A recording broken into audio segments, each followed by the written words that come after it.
You're listening to the Bulldog Hour, getting you inside the Wilson football program with weekly game previews, recaps, highlights, and interviews. Now, here are your hosts, Joe Mays and Justin Rapoff.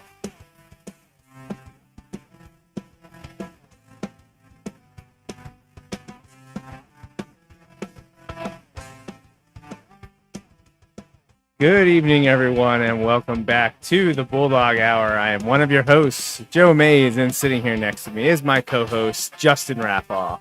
Yes, glad to be here, and it is great to be here on the show tonight. Great to be here. Yeah, great weekend of football action. Yeah. When we're talking about Friday to Sunday, I couldn't be happier. So,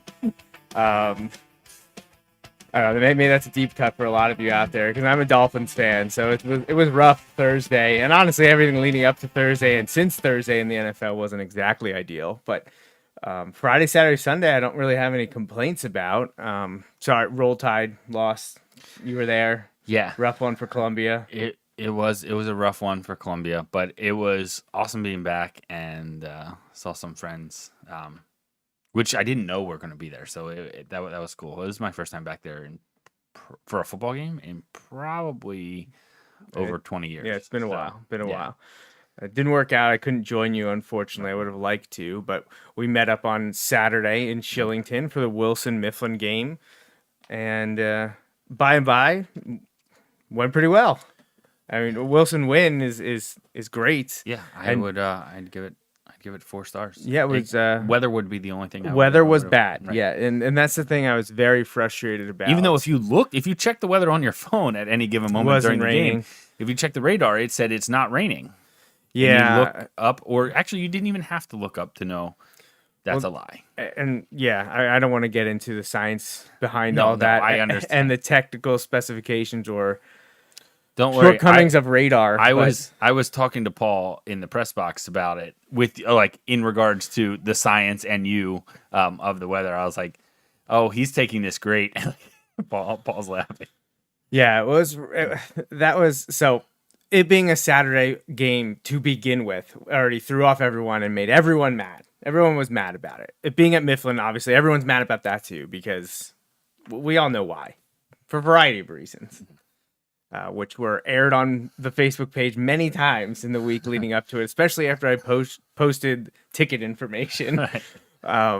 But yeah, being Saturday, that was, that's a strike against it. At Mifflin, that's another strike. Then the weather, another huge strike. The biggest thing, the most exciting thing about it being a Saturday was it being a day game. But the weather then nixed that for a bit. I still was able to get some decent pictures because the lighting is still better even in light rain than it is at night under stadium lights. But it was disappointing because I was hoping it not to be raining. I wanted to take really cool pictures, and this lighting is the most important part, and that was dashed. And then midway through the first quarter, I got a migraine, and I was not feeling it the rest of the game. It was kind of rough, and I'll apologize ahead of time that we didn't do interviews because once we got the celebratory pictures, I was pretty much like, I'm not going to lie. I need to go home. I thought you were going to ask me to drive you. I almost did. Right. But yeah. Being the good friend I am, I didn't offer. Yes. Oh, gosh. The best of friends. No, I almost did, but I was like, no, it's not that far away. We're fine. We didn't make our stop at Sheets on the way home like we had the last year, and we were just like, oh man, this is awkward. Not awkward this time. Very, very excited. Unfortunately, didn't really get to celebrate because I wasn't feeling well, but all good here now. Thank you. Yes, ready to go. I did post pictures. If anyone was waiting for the album, that is up, so you can check that out. I posted the link on all the social media. We will watch some of the highlights, but again, there was not the auto-generated huddle game recap, so it's going to kind of be, I'm going to play it and maybe jump around while Justin and I talk. I'll try to see if I can find touchdowns or big plays or whatnot, but it's not as good as the generated recap. So sorry about that as well. But yeah, Wilson came out on top, beat Mifflin 32-14. And I think you'd agree with me to say that the game wasn't as close as that score makes it sound. No, and that's kind of what I I had a bunch of people, mainly people who were sitting through worse rain at Penn State. Yeah.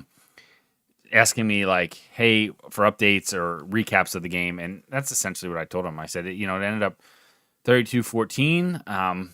Wasn't that close. It's not to say it was a blowout from the start. Like Wilson grabbed control early, but it wasn't a blowout from the start. But like it felt like, and essentially was, more than an 18-point game. At the end. This is just popping into my head, and maybe I can consult the stats too. Did Tommy punt? Did we punt at all? I don't think we did. I don't think we did. So obviously things are going well if you don't have to punt. Yeah. Wilson had 2 touchdowns called back, although I do believe one we did end up scoring, or at least getting points after it was called back. Yep. The other one we did not. That was closer to the end of the game. And Mifflin had the ball towards the end of the game against Wilson's reserves and continued to take timeouts to ensure that they could score against the backups to make it seem it wasn't as sound as a defeat as it was. I mean, that's similar to 3 years ago when Cameron Stewart blocked an extra point, but it was you mean when it was 61-0? That's exactly the one I was talking about. Yeah. Yeah.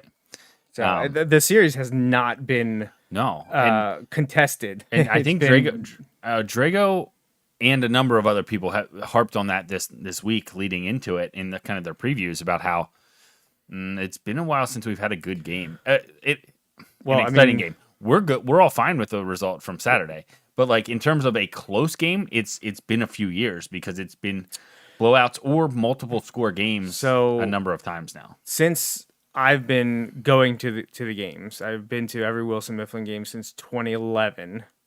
2011 was close. That was the opening game of the year. That's the one that Mifflin was in control for a while. Wilson stormed back and forced overtime, but then lost in overtime. So obviously that was a close game in overtime.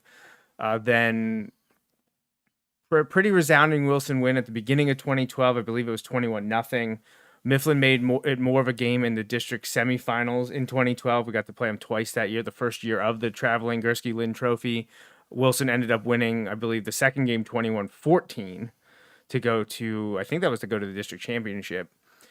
2013, everyone thought Mifflin was going to blow the doors off of us, and we beat them 38-7. I remember that one. That was the start of an exciting few-year period. I was at a water polo tournament that evening. I think I texted you. And the scores kept rolling in, and everybody was just shocked because that's not how people were told that game was going to go. Well, right, because back in 2013, it was a year after the 2012 team that went, 13-2 and had that amazing defense and had, a lot of really good players on the team, and the graduation losses were huge. Yeah. And that was the year that some preseason media had pegged Wilson to go 6-4 because I think there was only 1 or 2 guys back. Now, one of them was quarterback Matt Timochenko was returning, and he seized control of the quarterback job at the end of 2012. So when you have a quarterback back, that's obviously a good thing, but by and large, most of the faces on the 2013 team had not played a lot in 2012.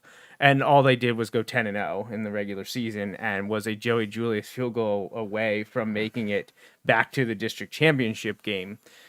I don't want to get sidetracked in history and all those things, but then we get to 2014, and obviously that was a one for the record books, the history books, Wilson-Mifflin. Phenomenal game, and I say that only because Wilson won it in the end. That was the overtime game with the missed extra point, and Wilson came back from 12 down with 6 minutes to play, or so I forget the exact stat, but that was a very good Wilson-Mifflin game in 2014.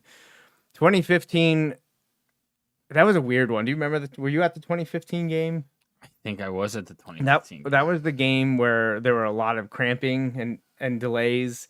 Wilson won 14-3, and it never really felt in doubt, but Wilson never was able to really put it away, and Mifflin never seemed to be playing to win. They were just playing to play. It was really weird. It was a really weird game. But then 2016 was a big Wilson win. 2017, it was kind of like 2011, where Mifflin kind of controlled most of the game, and then Wilson came storming back and almost was not able to tie it and send it to overtime this time, but tried their best and almost was able to do it. So that was an exciting game that Mifflin ended up winning. But then 2018 and 2019 were decisive Wilson victories. And then we got to the past 2 years, 2020 and 2021, which were decisive Mifflin victories.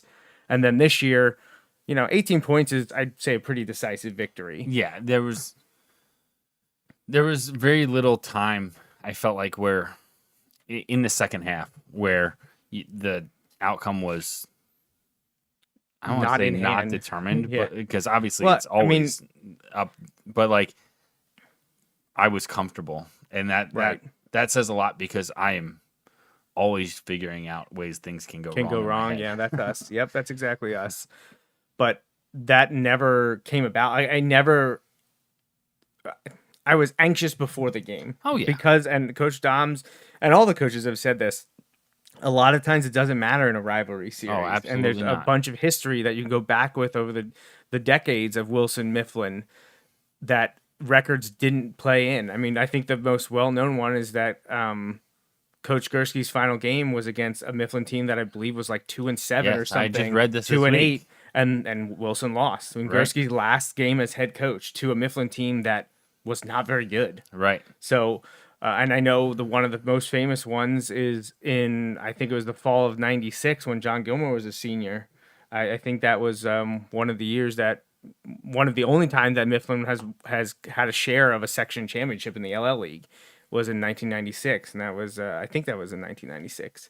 So again, records don't always matter, and that's what had me anxious entering the game. And we talked about it, but like last week, if you look at who Mifflin had played, they had played Springford, who has played a tough schedule, but is a pretty good team. They played Carlisle close too, right? Yes, Springford, yeah. they played close.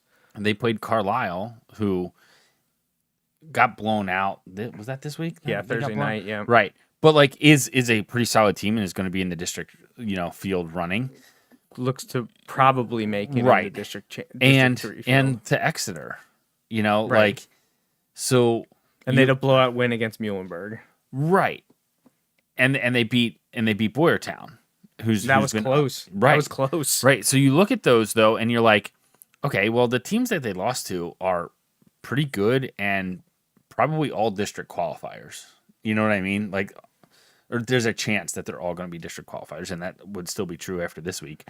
I would think so. Yeah. Right. So like that's tough, like, and you could see through the game how they've got enough that that they can compete, but it's Wilson had the upper hand on Saturday, and I'm fine by that. Yeah. Yeah. I'm glad the Wilson seniors were able to taste victory against Mifflin, because I know that's what they talked about that in the off season and over the summer, and I'm sure all this week, like, they don't want to be the class that never beat Mifflin. Right. Like, that's from in the last 50 years, I'm not sure that's ever happened. Right. Now, there may be technicalities of where they played 1 year, but then they didn't play for 2 years, and Right, they, right. But like, if you've played them 3 years in a row, I don't know that since like the 70s, Wilson's ever lost 3 consecutive seasons Right. Yes. in a row. Because I know we've lost 3 consecutive games back in, what was it, 2 in 06 and 1 in 07, or the last one, Yeah. 1 in 05 and 2 in 06. Like, but that was a playoff game, so it was the same graduating class. So yeah, and well, we're going to talk more about Wilson-Mifflin. Before we do, let's do our announcements and house cleaning, and thank our sponsors, primarily Bill Mays and the family business Mays Sandwich Shop, for being there for us since day one. We appreciate their ongoing support of the program, as well as these other sponsors for this season 8 here, the 2022 Wilson football season: Mike Draco and MikeDracoSports.com, the Hop family, Andy Herr, who I hope we're going to be seeing here in the next few weeks. So we gotta have our annual meetup with Andy. Yeah. Maybe it'll be at Penn Manor, or maybe he's coming to Hempfield. We'll have to reach out to him and find out if we're going to be able to cross paths with him this season. And then, of course, our 6 anonymous donors. They don't want to be in the limelight, but we appreciate them nonetheless, and they're a huge help to the show. And they really have helped this year, stepping up big time to support us and make sure that this show isn't always in the red, which is appreciated. And then let's see what else we got here. Well, I'll put up the Mike Drago logo, but you'll see that throughout the show. But then we also have other ways that you can help here. It doesn't have to be sponsorships and advertising or even the in-kind donations, but just remember to visit the website for all your announcements and Wilson football needs. You can find a lot on there, and I did recently finish the 1969 team overview. They're coming up for their celebration this Friday for the game against Hempfield, and they've got a good dozen or baker's dozen guys coming back from that team to celebrate. So I worked out on that page over the last few weeks to get that up to date for them and have it all done. So all the newspaper recaps and the videos that I have are up on the page overviewing that 69 season.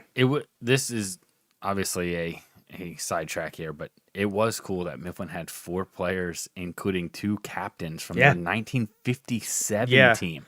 That's that was really cool. Yeah, the closest that we've gotten to it that we've been able to muster was before a year or two before he passed away.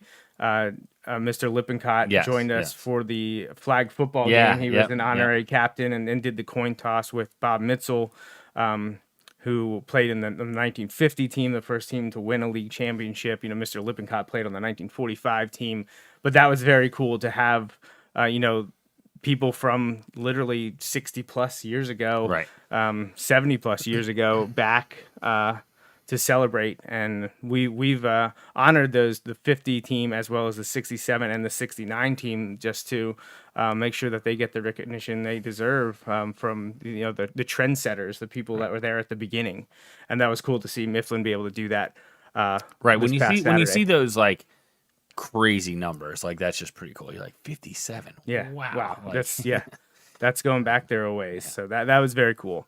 Our next live show will be next Sunday, back on the normal schedule, October 9th, 8:30, on all these places. I know primarily people catch us on Facebook and YouTube, and if you're on YouTube and you haven't yet, please hit that subscribe button, like the video. That really helps us out. You can do what you want with the notifications. I don't care about that. But if you could... No, you can't. Hit the bell. Hit the bell, yeah. No, the subscription and like each video, that just helps spread the show around the people that you share common interest with, people in the area that want to watch this show. So like Justin always likes to say... Yeah, like and share. And subscribe on YouTube. Yeah. And you can feel free to rate and review us as well if you listen on the audio-only version on Apple Podcasts, Google Play, Spotify, anywhere that allows you to do that. I don't know if they all allow you to do that, but if they do, we would appreciate you rating or reviewing the show. All right, so I'm going to put this schedule up here, and I didn't get to make a new one. And we're going to talk about it for 2 reasons. Which is kind of a spoiler, the fact that you said you need to make a new one. Yeah. One, we're in the dead smack in the middle of what I have on here. Right. Because October 1st, column 2. Mifflin done. October 7th, Hempfield this Friday coming up. However, you look on the far right, and this just came to our attention this past week on an article written by Mike Drago. Those dates are incorrect, as District 3 has decided that where I have D3-6A quarters, that game is not happening that week. No. It's actually been pushed back a week. Right.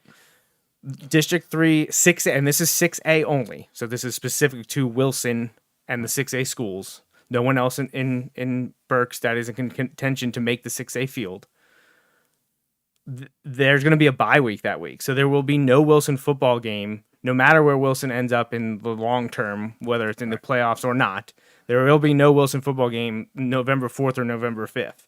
All of the D3 6A teams will be on a bye. So the D3 6A quarterfinals will be November 11th.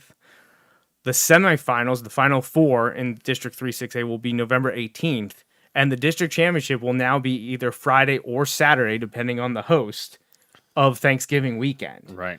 Initially, I thought that was when the quarterfinals were going to be, but the quarterfinals are happening. It's just that District 3 is not entering at the quarterfinals this cycle. Right. We're entering at the semifinals, which we used to do in years past. So things got shifted around a little bit that I wasn't aware of, and I didn't know about any of this until this past week. So, yeah, those dates are wrong. I'm going to try to remember to change them this week. But the week of November 4th, that first weekend in November, the weekend after the final regular season game at Manheim Township, Wilson will not have a game, no matter if they make the playoffs or not. Right. So that I just want to make sure everyone was aware of that. And like I said, I will update the schedule hopefully for next week's show. Just didn't get around to it this time. But that was kind of the biggest announcement that needed to be made and put out there. District 3 playoffs will start with a bye in 6A for everyone before you get the 1 versus 8, 2 versus 7, 3 versus 6, and 4 versus 5 matchups on the weekend of November 11th, either that Friday or Saturday. And I did start to work on my power rating so that we can start doing predictions on the show eventually. It's still too early for us to be talking about that now. A lot has to happen. But maybe after... For the record, it's too early to be talking about it on the show. Well, right, yeah. We've been talking about it off the show yeah. plenty of times. But I'm thinking probably after the Penn Manor game, we'll start talking about it because then you only have 2 weeks left at that point. Right. And a lot more will have been known. Well, and so much of it is you trying to predict the other games too, not just the Wilson games, but like the other games. And there's so many variables when you're only 60% of the way through the regular season. Yeah, and when I did it, we were 50% through. So I haven't gone back to update it for the week 6 results. So I was literally guessing the outcomes of 5 weeks of games, half the games for 30 some teams, maybe 40 some teams. And as we've already seen and talked about on the show this year, there's bound to be upsets, or surprises. Maybe not upsets, but surprises. Sure.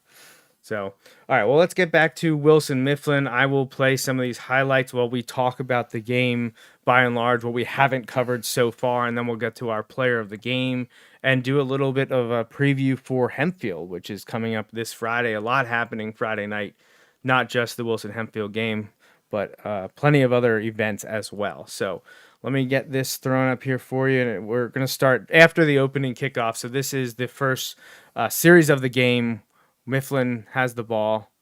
Justin apparently lying to me that there was no end zone cameras. Okay. I'm just going off of what was there, but I was unaware. All right, so we're going to just jump ahead here, see if we can get some of these plays while we talk about it. But yeah, so opening kickoff into the end zone by Benarada. Touchback. Mifflin gets the ball, and I believe was it 3 and out? It was 3 and out. Yeah, 3 and out. 3 and out, and we're going to see a few of these plays. Yep, and again, good really well done. Way to fly up there, and help fly into the ball. Yeah, look at that. What, six guys on the ball? Right. Excellent pursuit there by the defense, and forcing the 3 and out, which is a great way to set the tone. Right. And that's what you want. And here, Mifflin ready to pass. I believe Nick Weitzel gets in there for one of his 2.5 sacks on the game. So 3 plays, they lost yards and are punting the ball back to us. Now, this was an interesting decision. Yeah. We know who's back there. Cam Jones is back there. Everyone knows who's back there. Everyone should know. That's the puzzling piece. They kick a ball that is clearly returnable and ends up going right to him. Right. It was a good punt in terms of lots of hang time. But look at the blocking. Look at the blocking. Yep. There was actually the blocking was so good that Nick Weitzel was looking and then ended up taking out 2 guys. But we had guys looking for guys to block. Yep. So we'll see it again here. Yeah. Obviously, you need to watch Cam Jones returns. But it's just like he's already set up. Why would you not kick it the other way? Which is what they did the next time. It boggles my mind. Like, was that a actual decision by the coaching staff? Was that a mistake by the punter? It's just I don't understand. Right. Honestly, I don't. Let's not talk about the refs. So yeah. That could be an entire half an hour discussion if we were doing that. Oh, now we're hung up on the extra point. That's wonderful. So, we're just gonna be hung up and load here forever. Yeah, it was interesting, but it was just the start Wilson's looking for. You kick off, and you get them 3 and out without going. So they went 3 and out without being able to, even gain positive yards that first series. Yeah. And that's clearly not working properly. Let's see if I can fix that. And then we were able to go and, return the punt for a touchdown. Fantastic. We kick off again. They did return the second kickoff, but then we forced them to punt, and then we took it and we just ran it right down. Yeah, Here's Wilson's second touchdown. It's a run by Cam Jones, right in. Right, and for we the score. ran from that formation a few times in a row. Like They're in the basically, dozer formation. Right. Like stop it. We're not able to. End zone cameras, just it's an interesting piece of technology. All the time. All the time. All the time. But yeah, so And Wilson, let alone in the rain. Oh my gosh, it's tough. yeah, quickly up 14-0. Right. And we're feeling pretty good. Yeah, at that point you're like, all right, well, we're able to do what we need to do on offense. Defense is looking good. You know, we're getting the push on both lines, offensive and defensive line, which is it's huge every game, and it sounds so cliche. But then Mifflin was able to get it going, and Yeah, they had it's like a 14-play, 70-yard drive. Any like huge play. I mean, the touchdown It just was. chipped away. But like it was like, oh, it would be third and really short or fourth and really short, and they'd get just enough, you know, like, and all right, and then they got close and they were able to get it in for a touchdown, Right. You know, and next thing you know, it's 14-7, and you're like, all right, well, they've got the momentum now, you know, Right. we need to get it back, and Wilson answered again, and you know, like we talked about, don't believe Tommy ever punted in this game. Wilson offense was able to drive the length of the field. Now, not every series resulted in points. There was a turnover on downs, I think. The Mackay's touchdown that was called back, that drive didn't. No, the field goal was blocked. right? The field goal was blocked.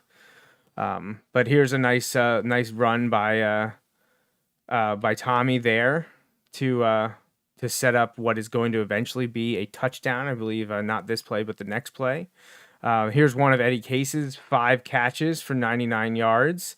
And a score that we'll that see play here right there, shortly. you're like, okay. It was like an 8-yard gain. Yeah. You know, like he caught the ball and got upfield, and then Cam That was like beautiful. I wish we had the end zone camera Yes. feed of that because it was Yes. beautifully Yes. blocked. I was down in the end zone taking pictures, so I think I got the parting of the Mifflin lineman. Yes, someone from Mifflin made a comment to me on that play that they're like, oh, they're not going to want to watch that one tomorrow, like because the line moved people on that one for us, which was great. And so Mifflin actually lined up off sides or jumped off sides on the extra point. Wilson decided to go for 2 and got it, and is up 22-7. And now we're feeling pretty good. But then the next defensive series, they got some yardage, but had to punt, and they had to punt it out of bounds because of just how dangerous Cam is back there. Wilson got the ball back and drove down the field. A couple nice plays before we'd have to settle for a field goal, but we can take a look at that right here. If I can properly transition. So we got the penalty, the interference penalty. I think we are going to come up a little short on a few plays before half here. Again, it's 22-7 at this point. And But there again, it took 4 or 5 Mifflin tacklers to bring Eddie down on that one, which is awesome. Yeah. That was On the connection there. very good defensive play there to interrupt the pass to Cam. I thought he had it for a moment down in the end zone taking pictures. I thought he had it. And Cam was open there just a little bit high with the slick ball. Just went out of Tommy's hand, but set up for a field goal right before halftime. Right. And Ben Round is going to knock it down in the elements. Yeah, for not Wilson's great 25-7 lead. conditions. No, I mean, not I know you're on turf, but like he booted that one right. That was very good kick. So an excellent way for Wilson to end the first half, up 25-7, feeling pretty good about the way things went. But then got the ball in the second half, got the opening kickoff, and were able to eventually get in for another score. And that's the one that kind of felt like, all right, we're good. Well, there's no second half let down. Because, we were up 14-0, and then not in the blink of an eye, but they were able to drive down and make it 14-7. Right. So now it's 22-7. If they come out and make it 22-14, hard skip to beat there. Because I'm thinking, oh man, we're going to go down and start to put this thing away, like seize control. And we did. Just took a few plays. Right. Just took a few plays. Just keeping us interested. Great job of moving around and kind of looking down the field there. I know. Yeah, it's tough. It's tough. A lot of penalties. I think Wilson had. We'll get to it in the stats in a moment, but a lot of penalties in the game. I know Jeff Reinhardt. I went back and looked at some of his stuff. Yeah, He was like, fun. he was over that part of it. Yeah. Well, who wasn't? Yes. Yeah, who wasn't? So but this is a great, at least all great this. throw and Yes. catch from Yep. Tommy to Eddie for the touchdown. Really well done. And that's when we were like, okay, 32-7, things are feeling pretty good. Right. Now, Wilson didn't end up scoring the rest of the game. Had a field goal blocked, as we mentioned. Still was able to move the ball, though. Right. And just didn't get another score, and Mifflin scored in garbage time at the end to give you the final score of 32-14. But let's jump to some of those stats. Just a little overview. Very strong performance from the defense. Other than that early touchdown, honestly, that was a really good throw by Delson. Oh, and a great catch. Great And, like, catch. I think it was Rofo. Yeah. Was there. Yeah, he had good positioning. You know what? Like, yeah, it's one. I could feel completely different about that if it's like He burned a blown him. coverage, Yeah, or and it like, wasn't. It no, wasn't. we defended it well. I said it happens. They were able to get it, but it was just they got a few conversions on that drive. Most of their like third or fourth down conversions, which I think they had a few, came all on that one drive. Right. And it was never, but it wasn't the big play. It wasn't the blown coverage. They just kind of chipped away. But what I liked was there wasn't a sense of panic, or like the urgency wasn't gone. So it didn't go too far either direction. Does that make sense? Like, Right. It wasn't like, oh no, they just went down the field and scored on us. And it wasn't also like, oh, we've still got this locked up. We can take our foot off the gas. No, Right. like it was, they were the proper amount of up for that to respond, and went right back down the field and got that score. And that was huge because, I kind of, in lots of sports, so that 2-score lead is always interesting because that next score is so like instrumental. So like, of course I had to hit something this week, but like, they cut it to 1 score, but then we answered and pushed it right back, and then and then answered after that, and after that. Yep. So like that's huge because then you set the tone. You don't want to get in this back and forth. You can do that if you're up 3 or 4 scores, but when it's a 2-score game, you don't want to just keep trading scores. Yeah, So, cutting it to 1 is not right. It was a good job by the offense to kind of keep imposing their will, essentially. And it was a great job by the defense. Like I was really impressed by the defense. They got outside a couple times, but they were not getting the edge. And when they got outside the edge of maybe the linebackers, the defensive backs were there to make. Yeah, I'm trying to see what their longest run was 17 yards. Right. That was by the quarterback Delson McNeil. Had a 17-yarder. Brandon Jones, one of the fullbacks, had a 12-yarder. Aiden Martin had an 11-yarder. But that was pretty much it. There was so they didn't even get a single running play over 20 yards. I believe their touchdown was a 22-yarder. Yes. But they held Delson McNeil. Now, obviously, they're not a passing offense, but he attempted 6 passes. He completed 3 for 42 yards. Right. All in all, pretty well job done, and a good job done. Right, and half of those came on 1 play. Right, yeah. So when in reality, he threw it for 32 yards, essentially. That was the back of the end zone.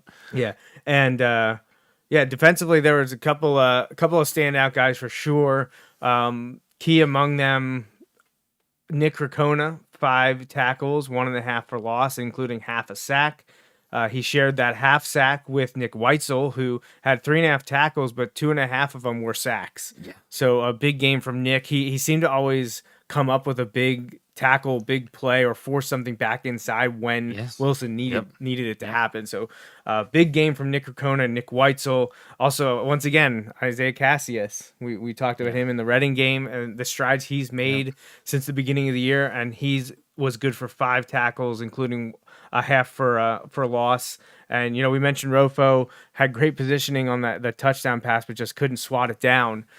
He chipped in 5.5 tackles, 2.5 for loss. So he was coming up and playing a key role in the run game. When your DBs are making the tackles for losses and tackles at or around the line of scrimmage, we'll take that. What you don't want when you see one of your defensive backs has 5.5 tackles, and their longest play from scrimmage was 22 yards, and their longest run was 17.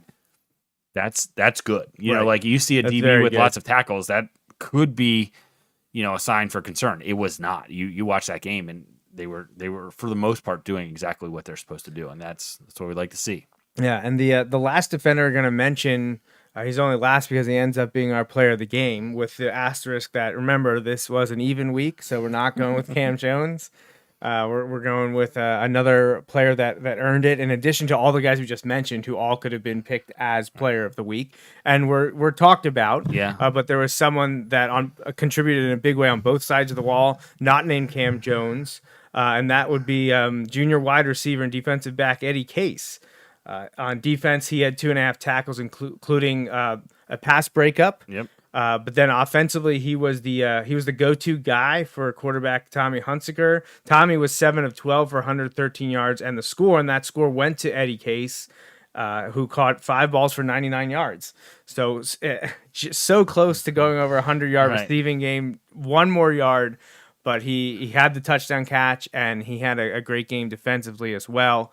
So the Bulldog Hour player of the game for the Week 6 victory at Mifflin in rainy Shillington is junior wide receiver defensive back Eddie Case. Yeah, and we've talked about him on the show for a number of times. I know we talked about the hit that he laid out on safety as a safety in the Central Dolphin game. We talked about him a couple weeks ago with that great catch where he laid out in the end zone. Last week. Yeah. And so he was doing a great job getting open. Tommy's doing a great job of getting him the ball. He's also doing a good job back there at safety. It's fun. Yeah, So- it's definitely fun. Now, because I wasn't feeling great, we didn't have an interview with Eddie. Unfortunately, we'd love to talk to him again. But There was also, we also saw there were people everywhere because it was kind of like a standalone high school game in Berks on Saturday. right. It was well covered. Yeah, it was well covered. Jeff Reinert was there for LNP and Mike Drago. I saw Brian Brian Rippey was Rippey there was from the there. Red and Yep. Eagle. Yep. Paul Roberts, who I'm about to mention here from Burke Sports Report. If you do want to hear from Eddie Case, be sure to go to Paul Roberts' site. Remember, burkesportsreport.com. He interviewed Eddie Case after the game against Mifflin. You can see that link to YouTube right there. I'm not going to play that for you. I would like you to go to Paul's site, Right, burkesportsreport.com, and check that out. And check out all the interviews he's done with Wilson and other Berks players every week, and sometimes twice a week if he gets to a game on Friday and Saturday. So Yep. definitely check that out. But you can see in the player of the game post here from the Bulldog Hour, you see Paul's interview with Eddie happening in the picture on the right of the screen. So always appreciate all the media at the games and love hyping them up. So be sure to check out those sites. And if you want to hear from our player of the game, Eddie Case, go to Paul Roberts' website, burkesportsreport.com. All right. So Saturday football is not the norm, and we're not going to get that from Wilson this week, but I am going to get to go and watch Why Missing play. Actually, twice this month. I'm going to go to a game at the Hempfield on a Saturday. So, like, how crazy is this? Essentially in a week's or in 8 days' time, you and I will each get to a high school game that's Not non-Wilson game. Yeah. So I am going to go this Saturday to Why Missing. They host Cocalico at 1:30. It's Section 4? Yes. A big Section 4 matchup there. Huge Section 4 matchup. And I think Cocalico might be like just 3-3, but they've been playing really well recently. Yes. So I'm excited to see that game. It will be my first Why Missing high school football game. I've been meaning to go over the last few years to a game. I just haven't made it work. Of course, the COVID stuff didn't help a couple of years ago. That canceled the Southern Columbia game that was supposed to be at Why Missing that I was going to go to. But getting there this year, and I'm also going at the end of the season to the game against Lancaster Strasburg. It's going to be another Section huge 4 game. So yeah, I'm going to be photographing both of those that games. could be for the Section. That could be 4 for the section championship. Yeah, very, very, very likely, I'd say, because I'd anticipate Why Missing to take care of business against Cocalico. Though I do think it could be a good game. Oh yeah. But I like think they're going to be favored. I think they'll game 10 be favored in every game. Game 10 at home for YO against LS that's the one to be at. So that'll be Saturday the 29th in the afternoon. So I'm going to both of those. So that'll be fun. But before I get to that game on Saturday, and watch fan of the show, Coach Steve O'Neill, and his massive why missing offensive line that is just unthinkable. Just the talent that they have over there right now. We got a game Friday night back at Gursky against Hempfield. And talk about a big Section 1 game. It's at Gursky on Friday. Yeah. With their victory over Manheim Township last week, a week plus ago, that sets this up showdown as front runner for Section 1. Yeah. Wilson still has to play Manheim Township. That'll be in week 10 on October 28th in Neffsville. But first, the Hempfield game. Yeah, if Hempfield were to win it, they'd have a clear inside path shot. to outright Section 1 having already vanquished the two other teams considered by everyone to be. That's not to say they couldn't lose, but they would be a heavy favorite in the remainder of their games. And honestly, probably will be no matter what happens in the Wilson game. But yeah, and they want it bad. Oh, yeah, for sure. Coach Yeager's building, they've got some momentum down there. And he's building what, we've always talked about, is there's a lot of potential there at Hempfield. And they're having a great season, and they're going to come in hungry into Gursky on Friday night. And Wilson's coming off the short week, yeah, be interesting. One of many points of contention about that Saturday game. I mean, it's fine. It's over now. It's fine. We won, so it doesn't matter. But it's still frustrating. Frustrating. But yeah, so Hempfield is the team right now. That's the new team that has risen to the top to challenge Wilson. They are now up there with Manheim Township, and we've talked about this so many times. What Coach Eager has done for Hempfield. He's only in his third season, right? And they're right where we thought they would be once he got things rolling there. Yeah. And, they were a thorn in Wilson's side the last 2 years. Yep. And obviously they're in that position to be so again. So they've had a strong start to the year. So this Friday against Hempfield at Gursky is homecoming for the Bulldogs. It's also Hall of Fame night for Wilson. It'll be the Pink Out, and WEEU is back. So it was also, someone brought up in the press box that this is the first time that someone could remember that Wilson-Mifflin wasn't on WEEU. Oh, yeah. And it's because WEEU has the Penn State contract, games, and they can't opt out of that. Yeah, that was my thought, is when I saw the schedule come out in August or whenever WEEU puts that out, I was like, well, they have the Penn State game, so Wilson-Mifflin will not be on the air. Thankfully, Governor Mifflin broadcast the game. They did. With the weather. It looked like a lot of people took them up on it. Yeah, well, I know my dad was watching it at the shop. Relatively speaking, for the rain, there were a lot of people there.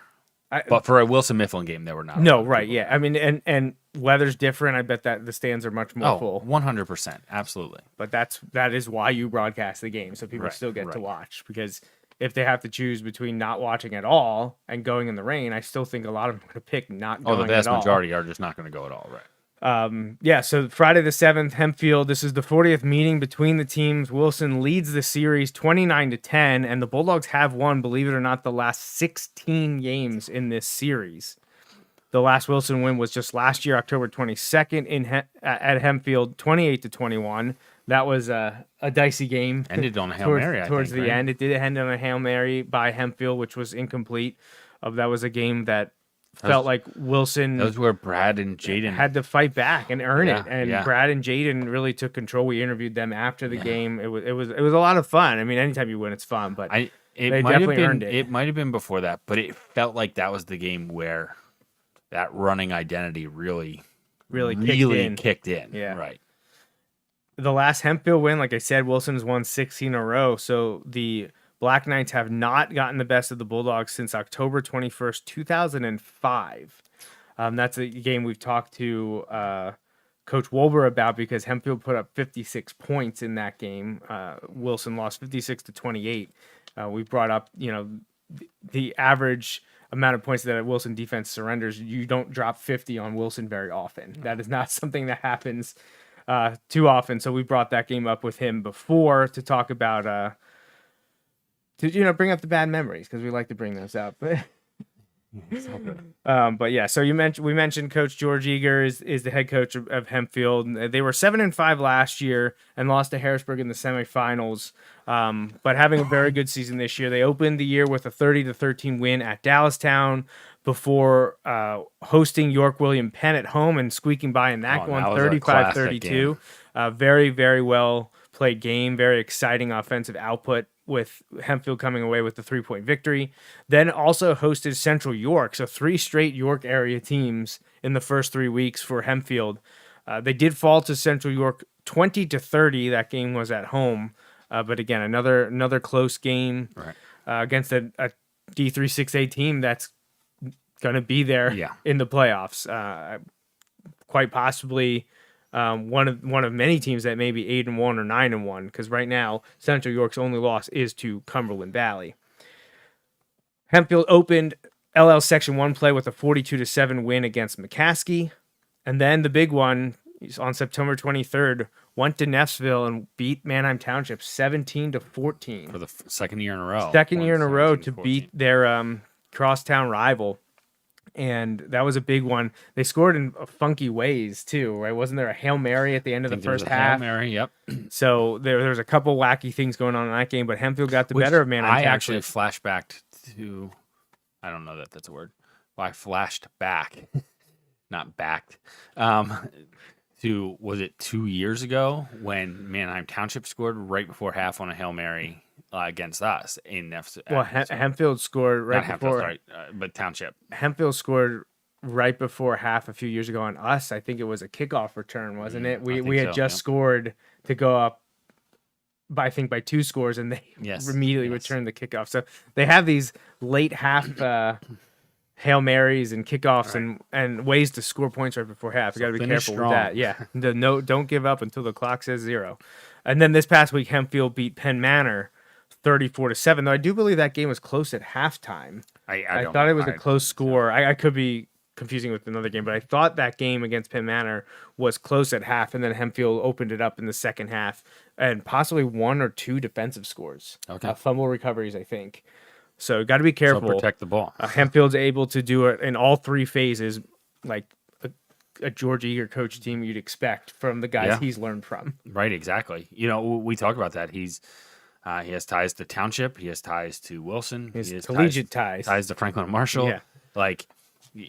Yeah. He's going to have his guys ready. For sure. We've seen that, honestly, all 3 years he's been there, and especially the last 2. Like, they've really been ready, and you have to answer. You have to answer the call. Like, they're going to be ready. They're going to be fired up. They have to feel like it's theirs for the taking, and our guys need to stand between them and that, and they need to. Oh yeah, they're gonna be fired up. Right. I'm glad this one's at home, right, in the friendly confines for us. I feel like it can, and I don't say that because I have like individual like examples of this, but when you're going against an offense like Mifflin's, it's so important. They harp so much like take care of your responsibility, do your job. Mm-hmm. And that same thing applies when you're playing a team like Hempfield, which isn't going to run the same offense. Right. But so it looks different, but the idea is the same. Do your job within the offense or within the defense, and as a unit, it should take care of itself. And that's what it's going to come down to. Because they've got some talented guys too. And Wilson's gone up against their share of talented guys this year. You could argue we went up against our share of talented guys in week 1, but even since then, we've faced some very talented guys, and Hempfield's got talent up and down the roster as well, and some guys that are really starting to attract attention at the next level. Yeah, key among them, David Pal. I don't know how to pronounce his last name. Palpali, possibly. That's what we're going with. That's what we're going with.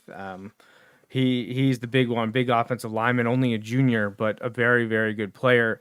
Other ones to pay attention to, definitely Grant Hoover. Yep, I believe he's number 3. All over the highlights. He's their big running back. Stephen Catch, Mike Schaefer, Aiden Shorter, Brian Williams. They got a great kicker in Cannon Bisco back. Gabe Benjamin, Andy Garcia, and Micah Gates. Some big names to pay attention to. Grant Hoover is probably what is easily one of their best two-way players. He's number 3. He is a very, very good running back linebacker for Hempfield. So pay attention to number 3. Number 4, senior wide receiver Gabriel Benjamin. Number 5, I mentioned, is wide receiver Micah Gates. Those are the offensive playmakers. And then Catch and Landis are the 2 quarterbacks. But yeah, I mentioned David Papali. I think that's how you pronounce his name, but I could be butchering that. He's number 54. Good choice in number. But the offensive lineman, junior, 6'3", 275, and he does hold an offer from Penn State amongst other Power 5 college football programs. Yeah, so you're going to need to know where he's at. Yeah, you're going to want to make sure you know where he is on the field, and I'm sure Coach Dom's, Coach Wilbur, and Coach Palm will know where he's lining up. This is week 7, right? So through 7 weeks, we will have faced 2 Penn State D-end prospects. Yeah, so that's cool. I was looking on Max Preps for Hempfield stats. They're not on there, and then I realized that I bit the bullet and subscribed to the Lancaster newspapers sports section, and I can look up their stats. They ran that sports deal again this year, though, didn't they? Yeah. It's like $4 or something. It's like pennies. So Jackson Landis is the number 1 quarterback. I know entering the year I thought he was going to compete with Stephen Catch, but it looks like Jackson Landis is the guy for Hempfield this year, obviously replacing Cam Harbaugh, who was just absurd last year for Hempfield. Yes. Incredible two-way player for them. Kept them in the game against Wilson. Yes. He manufactured so much for them against Wilson and many teams last year. But he's gone. Jackson Landis has stepped up, and he's thrown for 779 yards and 5 touchdowns. His favorite receiver has been Micah Gates, 260 yards and a touchdown. Leading receiver, though, is Gabe Benjamin. I mentioned 164 yards and 4 scores for him. But they've been doing a lot on the ground. Grant Hoover, I mentioned, he's the guy, number 3. Pay attention to him. Running back, linebacker, 88 attempts, 619 yards. He averages 7 yards a carry. He scored 4 touchdowns. And then the quarterback, we saw Cam Harbaugh do it a lot last year in the RPO, or calling his own number. Jackson Landis, 130 yards, but 9 rushing touchdowns for the quarterback. So those are the ones to pay attention to. And then the aforementioned Stephen Catch, who's kind of one of their athletes. He can do pretty much anything for that offense. He has 31 carries, 98 yards, and a score as well. So Hoover, Landis, Catch, and Gates and Benjamin. There's your offensive group of playmakers for Hempfield. Those are the ones you want to pay attention to. Unfortunately, I don't see defensive stats, but the aforementioned David Papali and Grant Hoover are 2 of the big ones on defense for Hempfield. Yeah. Number 3 and number 54. Right. So yeah, they're bringing a talented squad, a hungry squad, and like we said, that their coaches are going to have them ready. On the flip side, I'm confident that our coaches will have our guys ready. The Mifflin game, sometimes you could be like, oh, well, I hope they don't have like a letdown after that. I feel like they're going to know enough that like this is a huge game. Like this is a huge game. And it's been close the last couple of years. They get the game at home. It's homecoming. All of that stuff. There's so much to play for each and every week. Basically the rest of the season. We talk about that. And I don't mean it in terms of like missing the playoffs. We're in a different spot halfway through the season than we were last year. But remember, this is around the time last year where we're like, look, we just got to win each game, and then like hopefully everything will take care of itself, Yeah.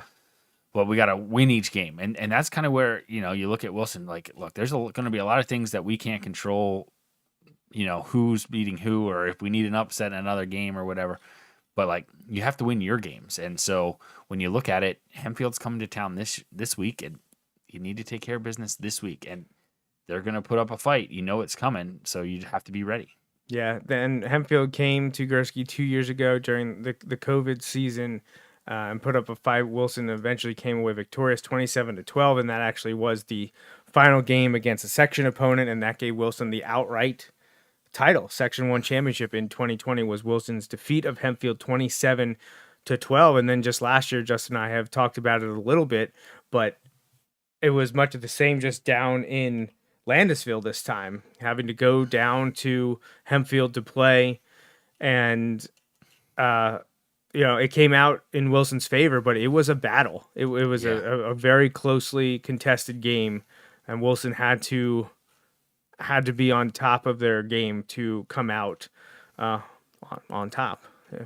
It was 28-21, and like Justin said, it was really a game where the offense kind of found their identity. It felt like we saw flashes of it in other games, Right. but when it came down to it, I don't think on that game-winning drive there was a single pass attempted. I think it was all runs. And I think it was all Brad and Jaden. Brad and Jaden.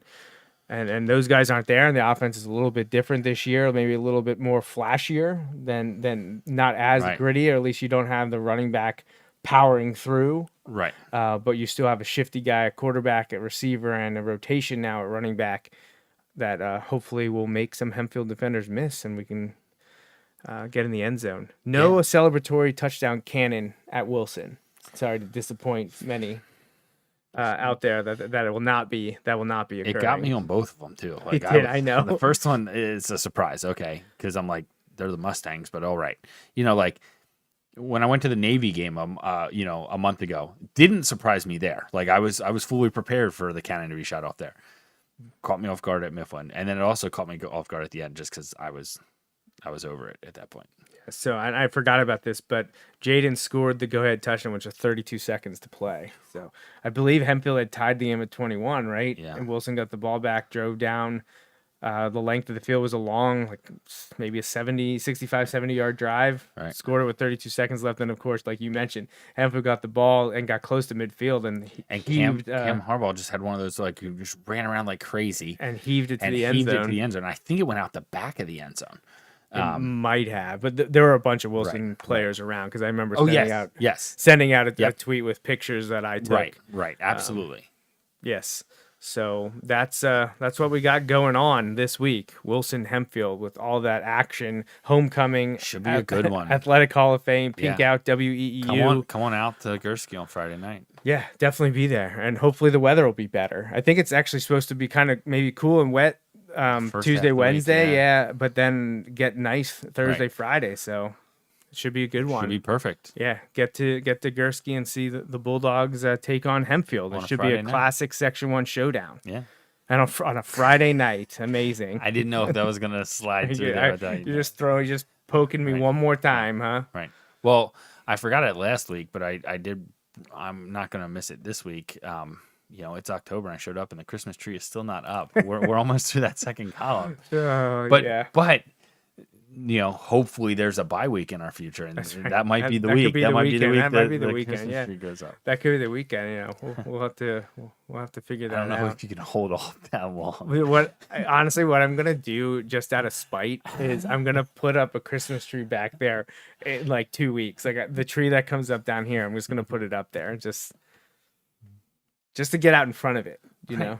Why wait? Why delay? Be prepared. Like leaving your rain pants in the car, right? I hate you so much. Good times. Yeah, it's good times. But all right, I think that's it for us here on episode 12 of season 8 of the Bulldog Hour. Once again, thanks to our sponsors. And Justin, you have anything else to add about Mifflin, Hempfield, or anything else? It was fun being back on this side of that Wilson-Mifflin game. Yes, feels good. But that's just one of the goals. That I'm sure that's one of the goals every year the team has to beat Mifflin. But there are bigger goals, right? And that would include section championships. And in order to do that, you want to win on Friday night. It's week 7, so nothing's decided. It's not determined its finality in week 7, but you can take a big step if you want to get your next goal, winning section 1. Then you can take a big step towards that and put yourself in position to really have a good shot at it if you handle your business on Friday night against Hempfield. Right, for sure. So, yeah, but I think that does say everything we have to say. That pretty much covers it. I don't have much left to say about the game, but like we mentioned earlier, we will be back in 1 week's time. Normal time, normal place, normal hour. normal day of the week for the football game. So, yeah, no need to change things on our end. With that, we'll leave you just with one picture, and then we'll get out of here. So for Justin Raffoff, I'm Joe Mays and the entire Wilson football program. Remember, until next time, go Bulldogs. Thanks for listening to this week's episode of the Bulldog Hour. Want more Wilson football? Follow the show on Facebook, Twitter, and Instagram. Subscribe to the podcast on iTunes and SoundCloud, or visit www.bulldoghour.com. The Bulldog Hour is a featured program on jmnjrradio.com.